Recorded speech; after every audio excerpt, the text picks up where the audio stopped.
आज चले इनको जी वैदिक सभ्यता। वैदिक सभ्यता ठीक है। कितने कालखंड में बांट के पढ़ाया गया? दो कालखंड। पहला कालखंड हो गया ऋग्वैदिक काल, दूसरा कालखंड हो गया क्या? उत्तरवैदिक काल। ठीक है। पहला जो था वो 1500 ईस्वी पूर्व से 1000 ईस्वी पूर्व तक चला, और उत्तर वैदिक काल जो है वो 1000 ईस्वी पूर्व से 600 ईस्वी पूर्व तक चला। ठीक है। अब इसके बाद हम जब चर्चा करते हैं कि भाई वैदिक काल जो है, वैदिक सभ्यता जो है बसाया किसने?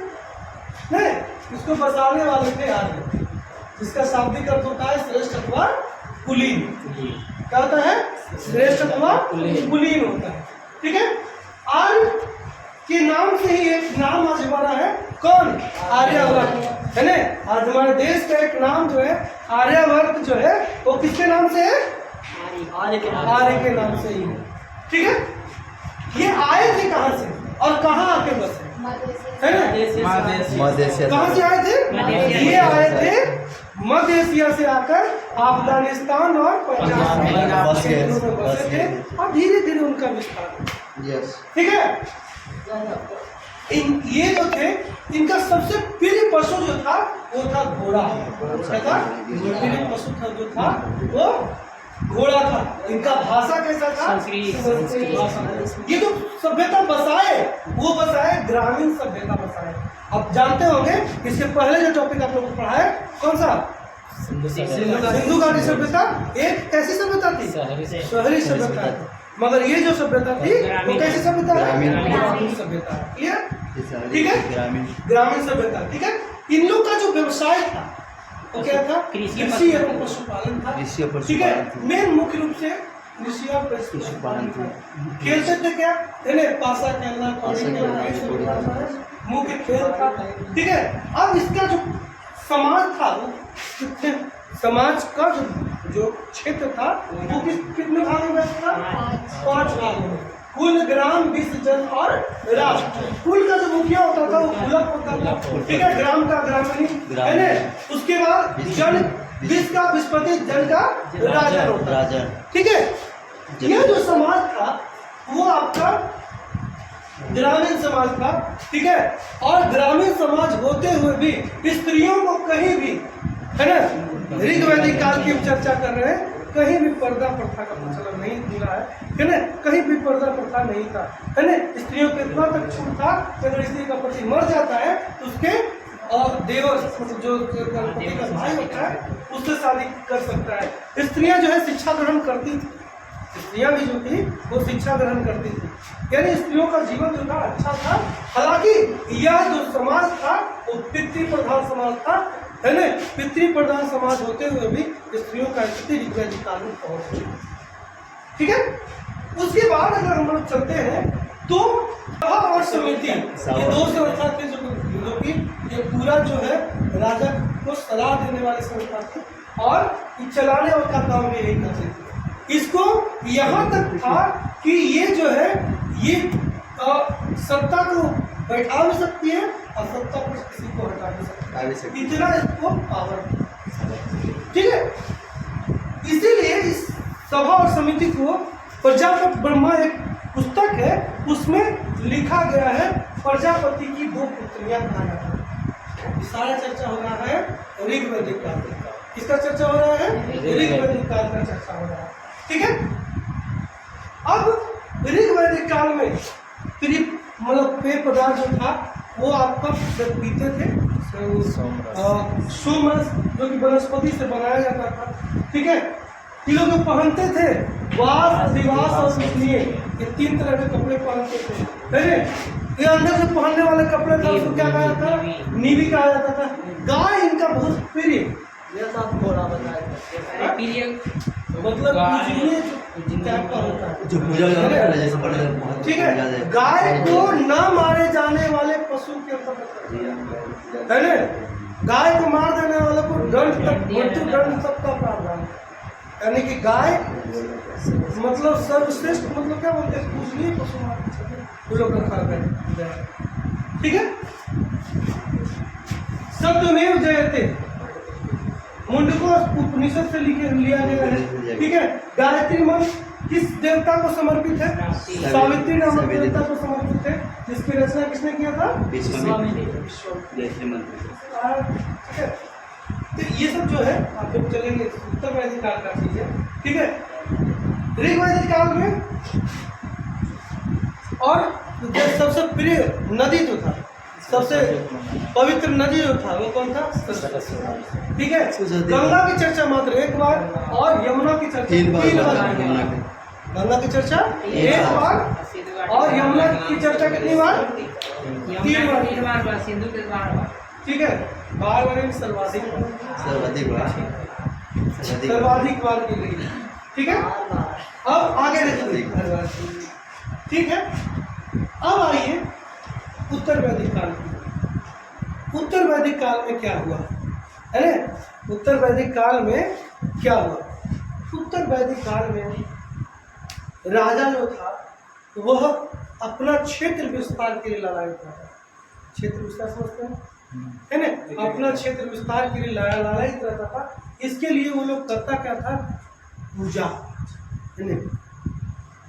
क्या था उसके लिए? वो लोग क्या करता था? अश्वमेध यज्ञ करता था, है ना? घोड़ा पूछ के छोड़ दिया और उसको जहां तक गया जहां तक एरिया बने, है ना? अगर कोई लड़ने के लिए तैयार है है ना? उस और कौन सा राजसूय यज्ञ किया था भगवान का, भाई सीधा सीधा इनका सब कर रहा है। ठीक है, ऐसा सब पूजा किया करता था ताकि क्षेत्र विस्तार करें, है ना? ये आपको बताया यहाँ पर कि ऋग वैदिक काल में 4 गो वर्ण में विभक्त हमारा समाज। वो था क्या? ब्राह्मण, क्षत्रिय, वैश्य, शूद्र। कहा जाता था कि ये प्रजापति के ब्रह्मा जो है मुख से निकला है, क्षत्रिय जो है उसको और क्षत्रिय बाजू से निकला है, वैश्य जो है जांघा से निकला है, शूद्र जो है तलवार से निकला है, जो कहा गया। ठीक है, ऋग वैदिक काल में। मगर कहा कैसे गया? ये कहा गया कर्म के आधार पर। अब कोई बस वैश्य का बच्चा है ना? अगर वो सेना में भर्ती हो गया तो वो क्षत्रिय है। समझ में आ गया? वो क्षत्रिय का काम कर रहा है, कर्म जो है क्षत्रिय का कर रहा है तो क्षत्रिय है। वैश्य का बच्चा अगर चोर वाला कर्म कर रहा है तो चोर में कहलाएगा। ठीक है, ऋग वैदिक काल में है ना? क्षत्रिय का बच्चा अगर दुकान खोल के बैठ गया तो वो वैश्य कहलाएगा। ऐसा नहीं था, वो कर्म के आधार पर विभाजन था, है ना? यहाँ विभाजन क्या हो गया? जन्म के आधार पर। राजा के बेटा राजा, क्षत्रिय के बेटा क्षत्रिय बनेगा, है ना? यहाँ से आना शुरू हो गया, यहाँ से स्वार्थ बढ़ना शुरू हो गया। ठीक है, शूद्र को भाई पुस्तक पढ़ने का अधिकार नहीं। मतलब इतना तरह का चीज बांधा गया धीरे धीरे कि उससे क्या हुआ? समाज खंडित होना शुरू हो गया। हिंदू समाज जो है खंडित होना शुरू हो गया। अब किसी भी वंचित वर्ग को अगर नीचे दबा दीजिएगा, है ना? तो अगर नीचे दबा दीजिएगा तो क्या होगा? वो समाज नहीं उठ पाएगा। नहीं, वो समाज उठ पाएगा जी? नहीं उठ पाएगा। और नहीं उठ पाएगा तो फिर लड़ाई होगा, चाहे वो दूसरा समाज में चला जाएगा। जैसे अब सुने होंगे कि बौद्ध धर्म मानना शुरू लोग कर दिया।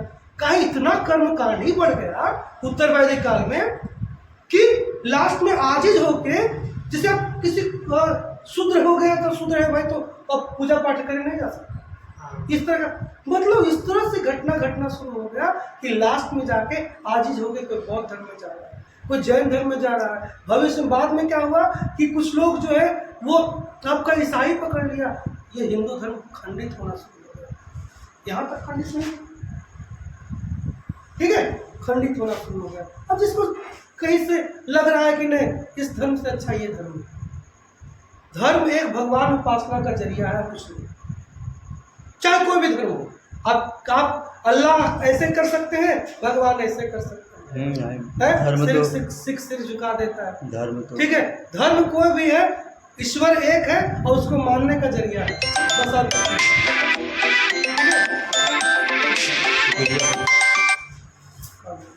ठीक है, तो यही आपका जरिया है। ठीक है, आगे देखिए। आगे था कि ऋग वैदिक काल में जन्म के आधार पर हो गया, है ना। अब मनुष्य का जीवन 4 वर्गों में विभक्त होगा, जैसे ब्रह्मचर्य, गृहस्थ, वानप्रस्थ और संन्यास, है ना। शादी का पहले तक ब्रह्मचर्य, शादी के बाद गृहस्थ, उसके बाद वानप्रस्थ दौड़ भाग वाला, संन्यास, ठीक है, और उसके बाद जब आपका बाल बच्चा बड़ा हो गया उसके बाद संन्यास कीजिए। ठीक है, ये आपका किसमें, उत्तर वैदिक काल में, ठीक है। आदमी का जो संस्कार में विभक्त हो गया है ना, संस्कार में मतलब कि आदमी को 16 संस्कार से गुजरना पड़ता था। पहला, गर्भ में शिशु आया तो उसी समय से गर्भदान संस्कार, है ना, और अंत्योष्ठी पे जाके खत्म होता था। आदमी मर गया, अंत्योष्ठी के जाके खत्म होता था, है ना। एक वर्ग का, ठीक है, वो धीरे धीरे जो है वो इस तरह से जा रहा था समाज कि मतलब आपका बहुत बहुत विचलित हो गया उस समय समाज। और समाज विचलित होने का कारण है कि हिंदू धर्म बटा। आगे उसके बाद गोत्र नामक संस्था का उदय हुआ, है ना। इस गोत्र के है, कमील पुनी गोत्र के, जब आप पंडित जी पूजा करवाते हैं कौन गोत्र के है ना, गोत्र पूछ के पूजा, नाम भी, है ना। तो उस आपको सब जो है बड़े बड़े जो मुनि थे उनके हिसाब से गोत्र का नाम रखा गया, ठीक है। इंद्र जो थे सबसे पहले प्रिय देवता जो त्रिवेद में थे, अब जो प्रिय देवता हो गए प्रजापति ब्रह्मा, है ना। प्रजापति थे ब्रह्मा जी हुए, वही प्रजापति जो है वो प्रिय देवता हो गए, ठीक है। ये सब उत्तर वैदिक काल में हुआ, ठीक है। उत्तर वैदिक काल में मतलब धीरे धीरे जो है समाज विकसित हुआ, ठीक है।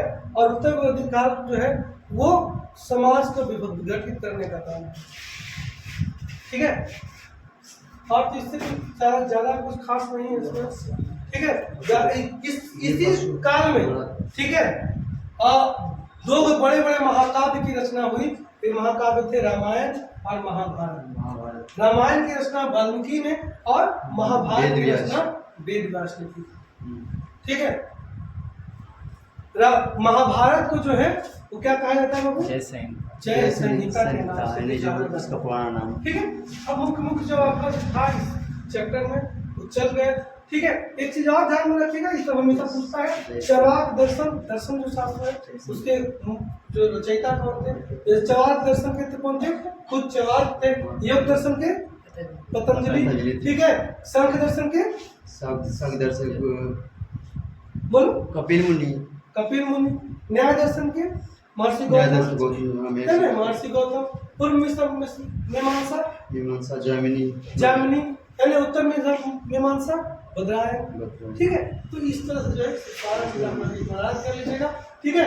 इस काल में और एक चीज जैसे लोहा का जानकारी था आपको पहले बताया, ठीक है। लोहा का जानकारी जिसको बोलते थे लोग श्याम के नाम से, एस सिंह जो है बाद में जाके धीरे एस रूपांतरित हो गया, ठीक है। बस इतना याद कीजिएगा, बढ़िया से याद कीजिएगा, याद रहेगा, ठीक है। चलिए।